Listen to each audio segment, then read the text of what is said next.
Zinduka kijana dhidi ya ukatili wa kijinsia. Naam. Ni rika gani ambayo mnahisi ni ngumu kwenye kuzinduka? Tuanze na Kuplo hapa kwa sababu yeye ni mwalimu polisi mwalimu. Naam, asante sana. Nashukuru ndugu mtangazaji.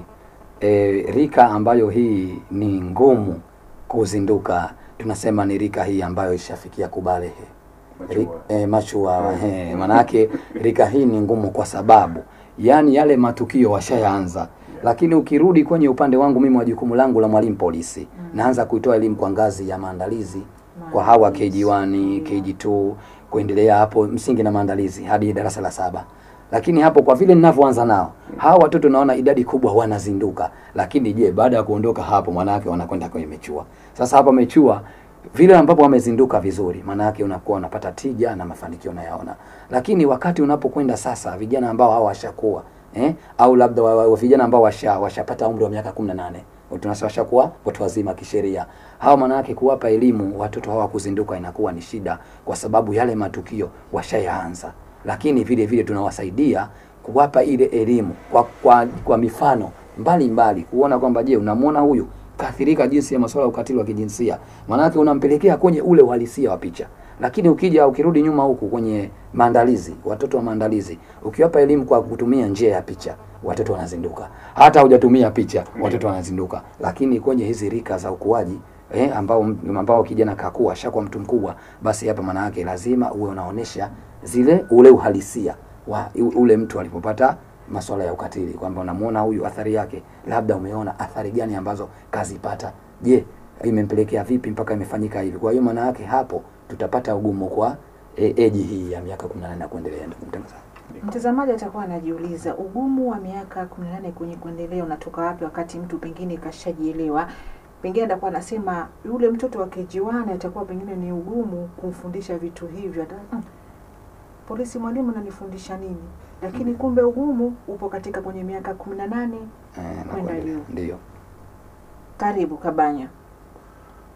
Tunaona kwamba sasa mwitikio basi ya wanafunzi wanapokea sana, na toka tuanze sisi utoaji wa elimu, kwa mimi kama mjomba wa dawati tumeanzia mashuleni, lakini kwa kushirikiana na jeshi la polisi pia tunaingia mashuleni, lakini pia tunaweka hata mikutano kupitia ngazi ya shehia, ili kuona sasa tunapoingia katika shehia tunamsajisha hata sheha mwenyewe aandae vijana kwa ajili wakati tunapofika pale wanake vijana nao wapate kupata ile elimu ya kuweza kupokea kutoka kwetu, kwa sababu tumekubali sisi kujitoa kwa ajili ya kuwasaidia watu wengine, ili tuone sasa hao watu wengine ambao tumekubali kuwasaidia wapokee basi elimu yetu. Na nilisikia swali zuri ambalo mtangazaji umeliuliza, ni ugumu upi ambao unaonekana sasa ambao unapelekea mpaka maswala yanashindwa hata kuweza kutoka ama kustop kwa wakati. Na tunaona sasa, unajua tunapoamua kutoa elimu kama sisi watu wa elimu, kuna ile kupokelewa na kutokupokelewa. Lakini sasa kuna vijana wengi sasa hivi wanakubali kupokea kutokana na jinsi alivyosema afande hapa, kwamba tuna mifano mingi sana ambayo tunaitumia kupitia video, lakini pia kupitia picha, lakini kupitia hata kumuonyesha kwamba mtu amepita akiwa na tatizo fulani. Kwa mfano zamani mtu ulikuwa ukimtaka kumuonyesha jambo, maana yake unamwashiria kwa ishara. Kuna baadhi ya mambo unakuwa umuonyeshe kitu kwa njia ya ishara, na ndio maana sisi tunatumia sana masuala ya video pamoja na picha. Chengine kwamba unajua rika la mtoto wa miaka 18 ni rika gumu sana, na rika hilo mpaka mtu kukubali wakati yeye kijana damu ndio inaanza kuchemka inakuwa ni aghalabu sana. Lakini sisi tunajitahidi sasa kuwaambia wazazi wao ama kama walezi wa huko katika hizo familia kwamba washirikiane sisi sasa kuhakikisha kwamba watoto tunapotoa elimu, manake wazazi tukiondoka katika maeneo ama yale ambayo tunatolea elimu, wazazi wao mstari wa mbele sasa kutusapoti kama sisi watoaji wa elimu, ili watoto sasa kuwa wanawakumbushia mara kwa mara.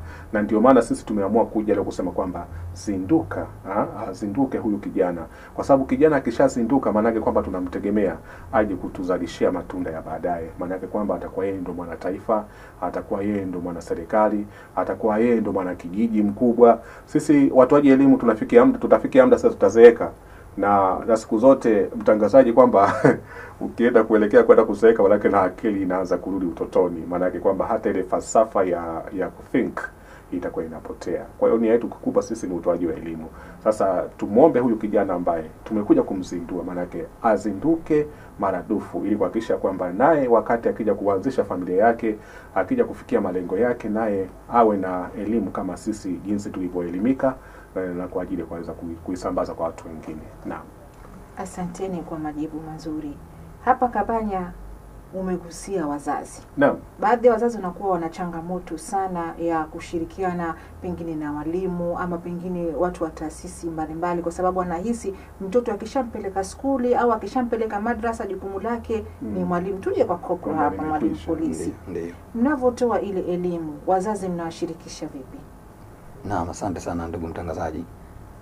Tunavozitoa hizi elimu, labda elimu tuingie kule ambapo nipo kwenye mashuleni.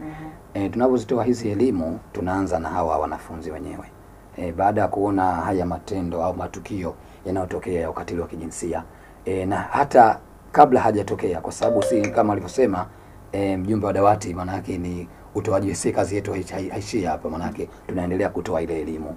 Kwa hiyo tunajitahidi tuanze kabla ya kutokea ule ukatili wa kijinsia. Elimu tunaitoa mashuleni pale, tunaanza kwa rika tulizosema hizi msingi na maandalizi. Baada ya kutoka hapo elimu hiyo kuitoa, maana yake tunawaita sasa wazazi. Mpaka sasa hivi tushaitoa elimu kwa ngazi hii ya watoto wetu wa msingi na maandalizi. Kwa hiyo tunakuja sasa kwenu wazazi.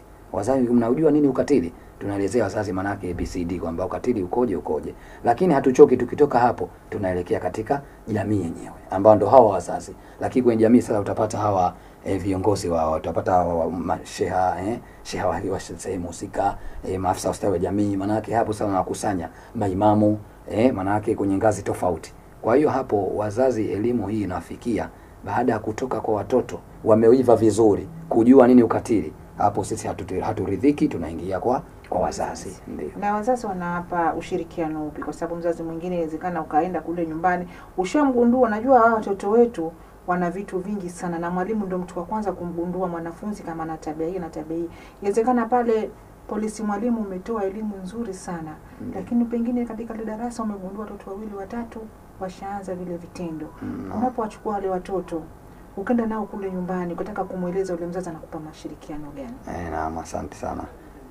Wakati limetokea hili tukio aidha kwenye shule au katika jamii, kwa sababu sisi si lazima tu kufanya, pengine mnaweza mkambaina na kuja na pesa nyingi sana. Ndio. Sasa kwa hiyo hili tukio manake wakati limetokea, tumegundua darasani fulani labda yupo au wapo watoto ambao wamefanyiwa vitendo hivi vya ukatili wa kijinsia, basi kitendo cha kuelekea kule kwenye jamii au majumbani, basi wazazi wanakuwa hawana hofu, kwa sababu washamjua mwalimu polisi nani, au washamjua mjumbe wa dawati ni nani, na mjumbe wa dawati au mwalimu polisi anakuwa anafika sehemu manake kujitambulisha, ili kama litatokea hili tukio la ukatili wa kijinsia, basi manake mzazi anakuwa anakupa mashirikiano, kwa sababu anakujua kwamba umekuja kwa lengo gani.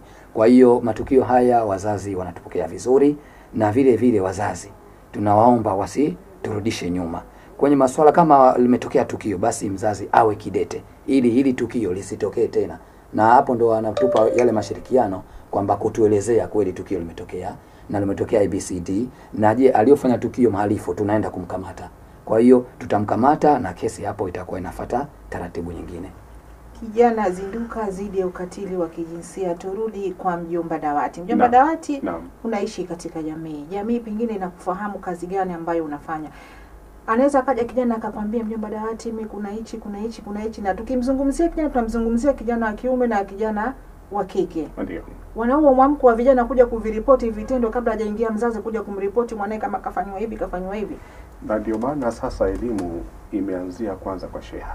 Ndio. Kwa sababu sheha ana mamlaka ya kupokea taarifa ya kwanza kabla haijapanda ngazi ya wilaya. Na ndiyo maana hata ule utoaji wa elimu sasa ulianzia kwenye mashehia, na hata ikawafikia wale watu ambao wanashughulika na masuala ya ukatili wa kijinsia, masuala ya uzalilishaji, tuseme hivyo.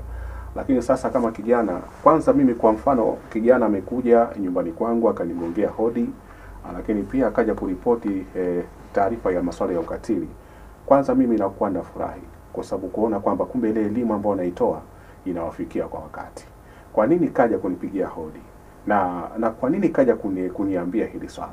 Hasa mimi furaha yangu kwamba nakuwa ninapata sasa kumsupport yule kijana kupitia awe kijana wa kiume au wa kike, na msupport kwa 100% kumpeleka sasa kwenye ngazi ya shehia ili kupata support ya sheha. Sheha naye sasa ndo tunashirikiana pamoja sasa na watu wa dawati shehia kuhakikisha kwamba wanaanza kupanda sasa juu ili kuweza kufikia ngazi ya wilaya, lakini wilaya itapandishwa mkoa na kufika katika sehemu husika, kwa sababu haya mambo usisikie yana daraja yake. Haliwezi tu swali limetokea kwamba likaanzia wilaya ama likaanzia polisi moja kwa moja. Lazima kwanza kutakuwa kuna kutafutwa mashahidi, nani lilikuwa wapi, hasa swali limetokea ndani ya shehia.